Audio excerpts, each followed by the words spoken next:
Okay. Let's start. Okay, so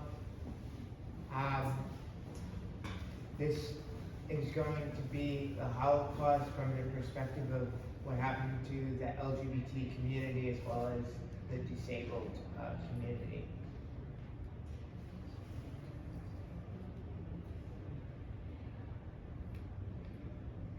So next slide. Next slide, yeah. Okay, so the roots of the Holocaust start with the American eugenics movement. A controversial but prominent figure within the American eugenics movement is Margaret Sanger. Next page so I can show the picture. Margaret Sanger lived from 1879 to 1966. Now go back. She believed that blacks, gays, and the poor and the mentally and physically disabled were drains on humanity, hence should be wiped from the gene pool. She invented birth control and founded Planned Parenthood. She gave speeches to the KKK. She inspired Hitler to write Mein Kampf. Forced sterilizations are a key feature of eugenics. Buck v. Vel is a Supreme Court case that said it was okay to sterilize people that can't consent, quote unquote, the feeble-minded. The first two states to do this was Indiana and New York.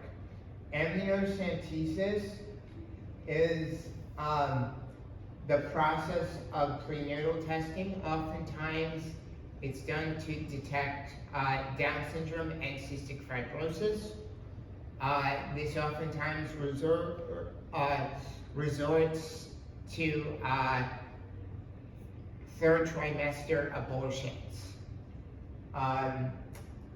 Sex-selective abortions is something that we also see today along with amniocentesis in the form of China's one-child policy. Next slide. Okay. LGBT history is also a prominent part of the Holocaust. The Weimar Republic was the German government in between both world wars. Berlin was the capital of LGBT culture in Europe at the time. There were, during the Weimar Republic, there were drag shows of drag kings and queens. Cross-dressing and same-sex couples were commonplace.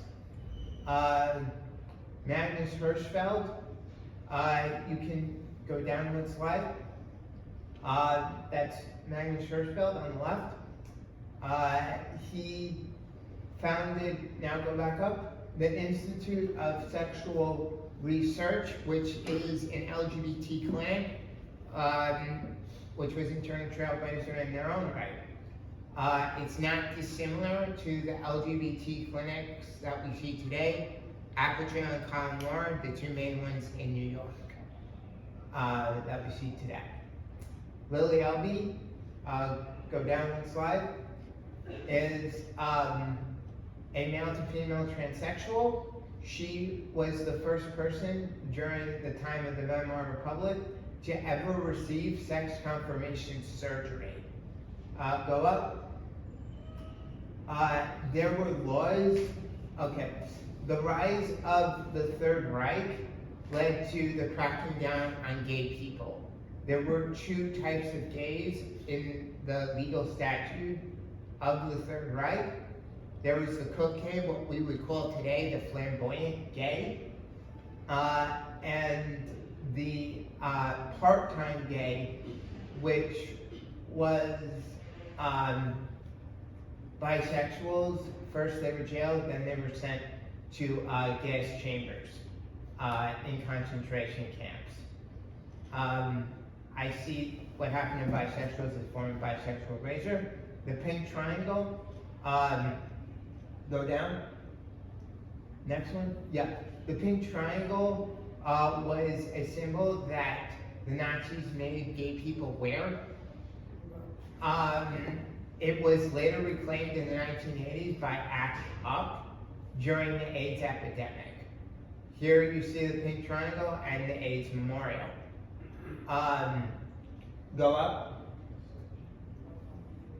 Okay, Ernest Röhm, you can go down one, was a Nazi who was also gay. Heinrich Himmler was the person who defended Ernest Röhm when he was accused to be gay by his fellow Nazis. Heinrich Himmler was the architect of the final solution. Go down. Go up first. Okay. The eugenics implications on the LGBT community continue with trans kids. Go down. Next one. Yes.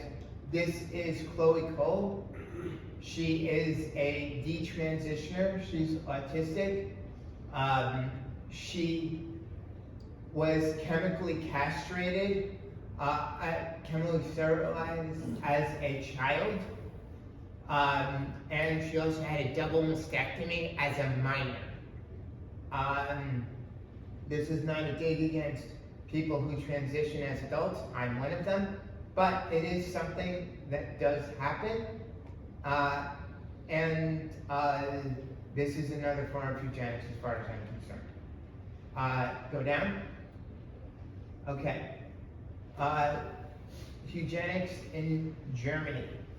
The T4 program was a program where disabled people were sent away from their parents, and the Nazis didn't tell where these disabled people were to their families.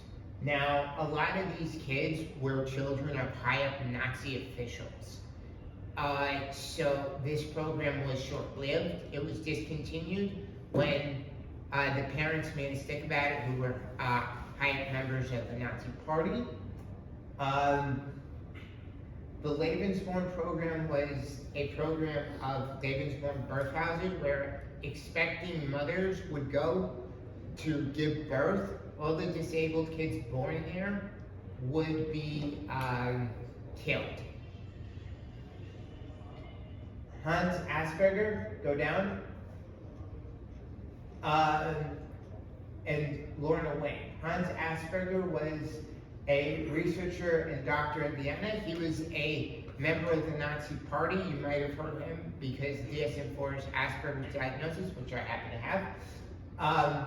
He said that autistic people are above average intelligence. He actually referred to his patients as little professors. And he sent the intellectually disabled to the slaughter, as well as defining autism as above average intelligence and a social impairment. Lorna Wing rediscovered Hans Asperger's work in the 1980s, came up with the idea of the autistic spectrum, and published his work in English. She's from the UK, Parent Advocate. Go up. No, back up to, yes. Disabled people were killed in institutions like Willowbrook. Go down. Next. Next one. Yeah. Willowbrook was an institution state hospital for the disabled. And it is now the community school of the College of Staten Island. Oh, wow. Where disabled people were killed in Willowbrook, now the College of Staten Island. Go up. Okay, disabled people were in concentration camps. Joseph Mengele was a doctor, a eugenicist, and he researched, did experiments on twins and disabled people. Go down one slide. Joseph Mengele, one of his experiments was the opuses. a family of Jewish dwarves, little people, who, although they were experimented on due to their ability to entertain the Nazis, their lives were spared. Go up. Euthanasia and assisted suicide continues in modern times with the Netherlands, Canada, and some US states. Go down. Okay, genetic bottlenecks. Hitler created a genetic bottleneck by killing so many people. A genetic bottleneck and founder effect is where a population is more closely related, resulting in more genetic conditions. An example of this is autism, a developmental disability that impairs social interaction and sensory integration. There has been a long-term goal of many organizations, including not limited to Autism Speaks, to find a gene for autism, cure it, and wipe it from the human genome. Autism Speaks had a campaign in the early 2000s where their slogan was "Cure Autism Now." Another genetic condition that also is related to a genetic bottleneck is Marfan syndrome. Marfan syndrome is a connective tissue disorder that results in a person being very tall and stretchy. They're hypermobile, so they have double jointedness, particularly in their heart, but in their joints more broadly. This is what leads to premature death in this population. A person with Marfan syndrome is my friend and mentor, CUNY Disability Studies scholar at the CUNY School of Professional Studies, where he earned a master's in disability studies. He died at the age of 40 due to a heart issue, most likely. May his memory be for a blessing. Ehlers-Danlos syndrome is another connective tissue disorder that results of a genetic bottleneck. This is what leads to hypermobile joints and due to a lack of collagen. An example of hypermobility is what I can do with my hands. I was diagnosed with a connective tissue disorder related to Ehlers-Danlos. If not for the genetic bottleneck, I shouldn't be able to do this. And a comorbidity to Ehlers-Danlos, nobody knows why, but a lot of people who have EDS are also LGBT. Gender dysphoria is very common in this population. I have gender dysphoria. I'm a male to female transsexual, and a lot of these people are also autistic. Next slide. Okay, the ramifications of the Holocaust. Holocaust denial is rampant in academia and the media. When I was in grad school for history, I took on a Holocaust denier and I got blamed. Never again is the mantra of, after the Holocaust of the Jewish people, we will never forget those who died, and we will never let it happen again. When Israel was being founded, there was this new idea in Israel more broadly, but particularly in IDF, of the new Jew. The new Jew is the idea that a Jew will not be weak again, will not be caught blindsided again, and we will be able to defend ourselves. Next slide. October 7th was a microcosm of what the Holocaust was. Modern day Nazis, the terrorist organization Hamas, went into the kibbutzim along the Gaza Strip, as well as Jewish people at a music festival. This is what a modern day Holocaust looks like. The Bibas family, when the Hamas took the father into captivity, took him hostage. While he was in captivity, they didn't tell him whether his family was alive or dead. He didn't find out that unfortunately, his family died until he came out of captivity. This is a picture of the mother and the kids being taken hostage, primary source taken by Hamas. When the babies were strangled, and the mother, when her body was returned to us from Hamas, they gave back the wrong body on purpose. To add insult to injury.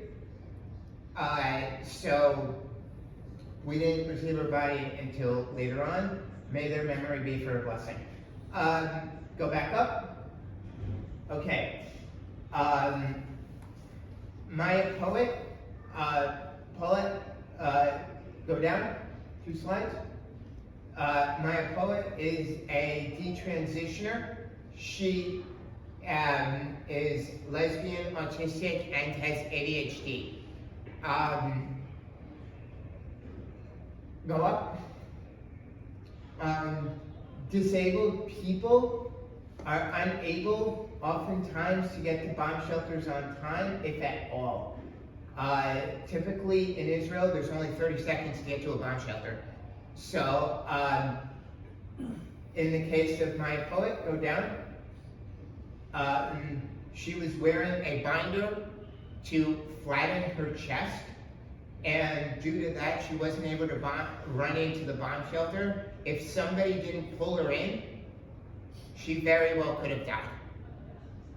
And she's autistic and has ADHD. Next slide. I would like to end by quoting the book of Shemot, the book of Exodus. Let my people go, bring our hostages home.